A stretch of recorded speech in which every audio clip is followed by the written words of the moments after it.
Estudo do Catecismo da Igreja Católica, com o Padre Bruno Leonardo Braga. Desejei ver com a inteligência o que acreditei. Santo Agostinho.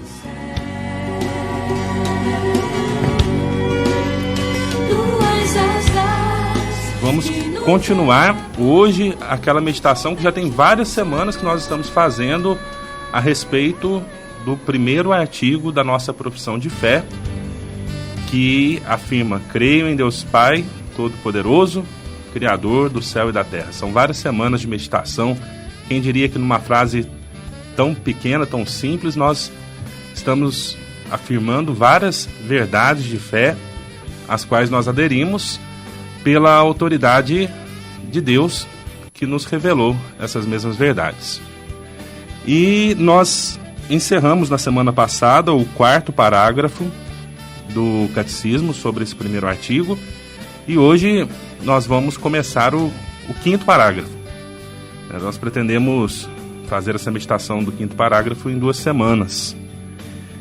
Ele afirma, o 5º parágrafo, o conteúdo daquilo que nós dizemos quando nós dizemos o céu e a terra, ou seja, a obra da criação de Deus.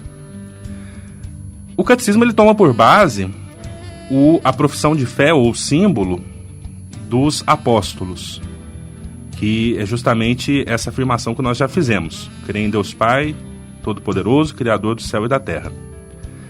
Mas nessa meditação ele toma também emprestada a expressão que a gente usa no símbolo niceno-constantinopolitano, que explicita, depois de dizer o céu e a terra, diz também de todas as coisas visíveis e invisíveis. Na Escritura Sagrada, na Bíblia, a expressão céu e terra significa tudo aquilo que existe, é a criação inteira. Então a expressão céu e terra, ela indica o nexo interior, ou melhor, o nexo no interior da criação, que ao mesmo tempo une e distingue o céu e a terra. O que seria a terra? A terra é o mundo dos homens, é essa realidade criada, visível, na qual nós nos percebemos neste mundo, né? Já o céu, ele pode, ao mesmo tempo, designar o firmamento, né? Isso que nós olhamos aí para cima, nós vemos azul durante o dia, no lugar onde nós vemos as estrelas durante a noite. Mas também o céu ele pode indicar o lugar do próprio Deus. E porque indica o lugar do próprio Deus, ele também indica aquela realidade final que nós esperamos, aquela realidade de glória para a qual nós caminhamos. Tanto que nós dizemos: quando eu morrer eu quero ir para o céu. Não quer dizer que a gente quer subir ali para onde estão as estrelas, né? Nós queremos ir para onde está a glória de Deus, queremos contemplar a glória de Deus face a face.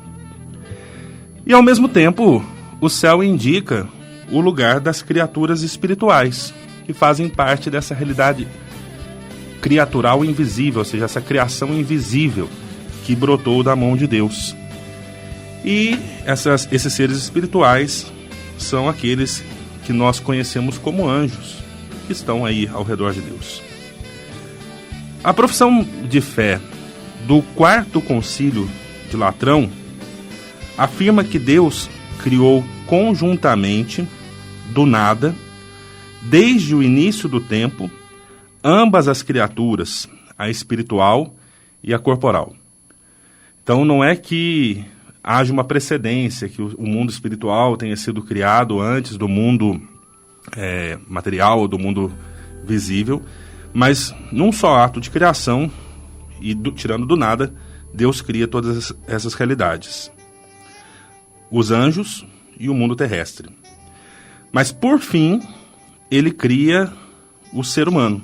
Sai da mão de Deus a criatura humana, que tem uma participação tanto na realidade espiritual, nós somos seres espirituais, mas também uma participação no mundo material, o que atesta a existência do nosso corpo, né? O nosso corpo faz parte da criação material. E a nossa meditação dessa semana vai ser sobre o mundo invisível, a criação invisível, o mundo espiritual. E, em resumo, nós estamos nos referindo aos anjos.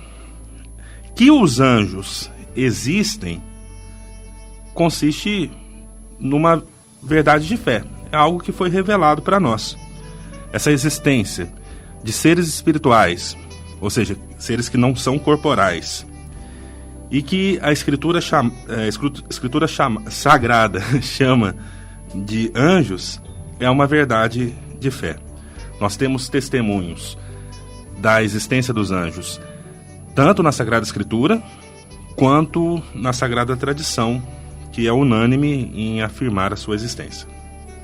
Agora, quem são os anjos? Para falar sobre a identidade, ou quem são os anjos, ou a natureza dos anjos, o Catecismo ele faz referência a uma afirmação de Santo Agostinho, que eu penso ser de fato muito esclarecedora a respeito destes seres.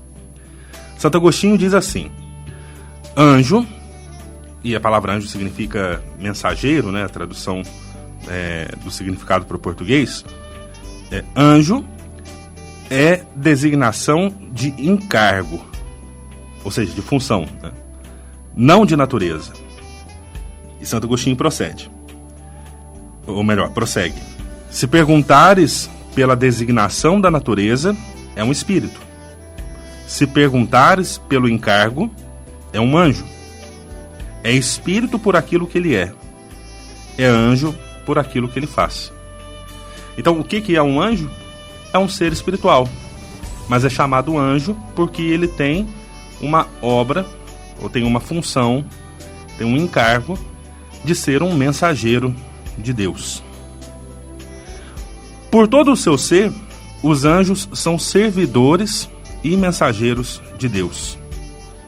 Eles contemplam constantemente a face de Deus, como Jesus atesta no Evangelho, como nós vemos lá em Mateus 18, versículo 10.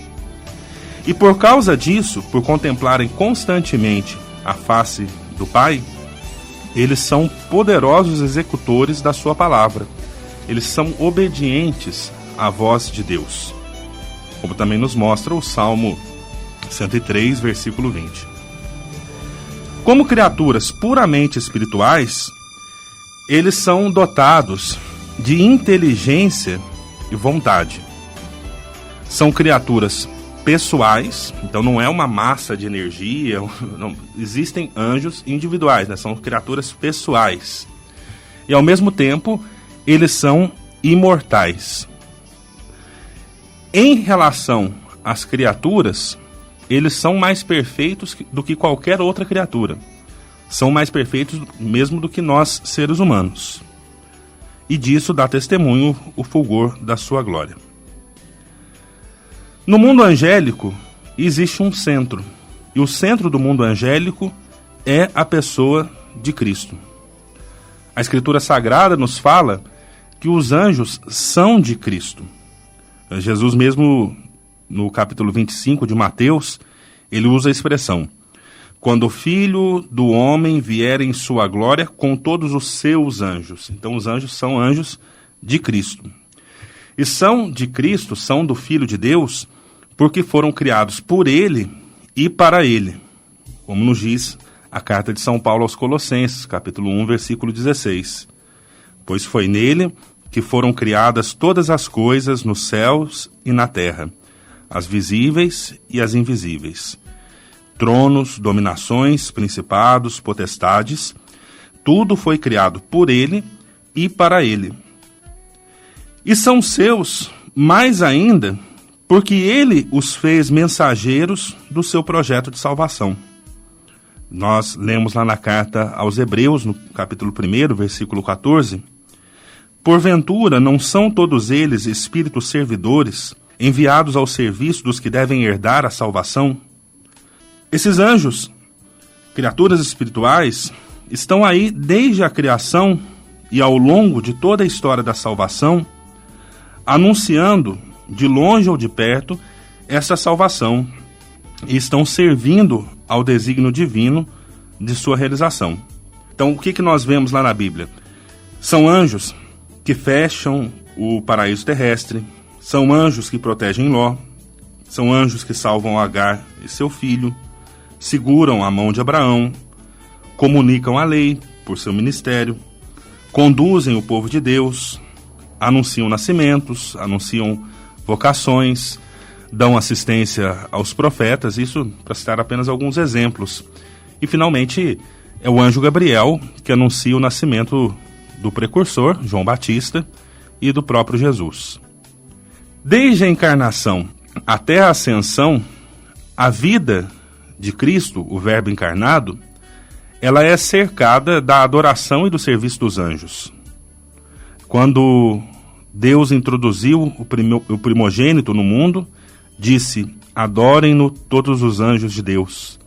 Fala para nós a carta aos Hebreus, capítulo 1, versículo 6.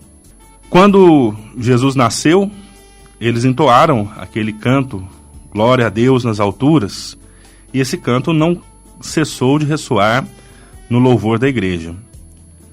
Eles protegeram Jesus na sua infância, eles serviram Jesus no deserto, eles o reconfortaram na agonia. Embora tivessem podido salvá-lo, eles, como foi feito com Israel, eles estiveram ali no consolo de Jesus que sofria na sua agonia. São também os anjos que evangelizam. Quando Jesus nasce, no mistério da encarnação, eles dão a notícia do nascimento de Jesus aos pastores. Quando Jesus ressuscita, também são os anjos que anunciam a sua ressurreição. Eles, conforme o anúncio de Cristo, também vão estar presentes quando Jesus voltar glorioso. São eles que anunciam esse retorno de Jesus para os apóstolos que veem Jesus subir ao céu, e eles estão a serviço do juízo que o próprio Cristo vai pronunciar na sua vinda futura. Por fim, sobre os anjos, o catecismo nos fala sobre a sua presença na vida da igreja, porque também a igreja se beneficia da ajuda misteriosa e poderosa dos anjos. Na liturgia, a igreja se associa aos anjos para adorar a Deus 3 vezes santos, 3 vezes santo, como nós dizemos quando vamos cantar o santo, unidos aos coros dos anjos, dizemos santo, santo, santo. Ela também invoca a assistência dos anjos junto aos fiéis defuntos, aos falecidos, pedindo que eles conduzam aquela pessoa que faleceu até o paraíso. A igreja também celebra algumas festas, particularmente em memória dos santos arcanjos, como São Miguel, São Gabriel, São Rafael, e também a festa dos anjos da guarda, dos arcanjos no dia 29 de setembro, os anjos da guarda no dia 2 de outubro. E mesmo na nossa vida pessoal, desde o início da nossa vida até a nossa morte, a nossa vida vai estar cercada pela proteção e pela intercessão dos anjos. Cada fiel é ladeado por um anjo como protetor e pastor para conduzi-lo à vida. Aquele que nós chamamos de anjo da guarda. Ainda aqui na terra, a vida cristã participa na fé da sociedade bem-aventurada dos anjos e dos homens unidos em Deus. Crendo que Deus criou estes seres espirituais e cercou a nossa vida com eles, deu a cada um anjo da guarda, vamos encerrar a nossa meditação de hoje rezando a oração do anjo da guarda. Santo anjo do Senhor, meu zeloso guardador, se a ti me confiou a piedade divina, sempre me rege, guarde, governa, ilumina. Amém.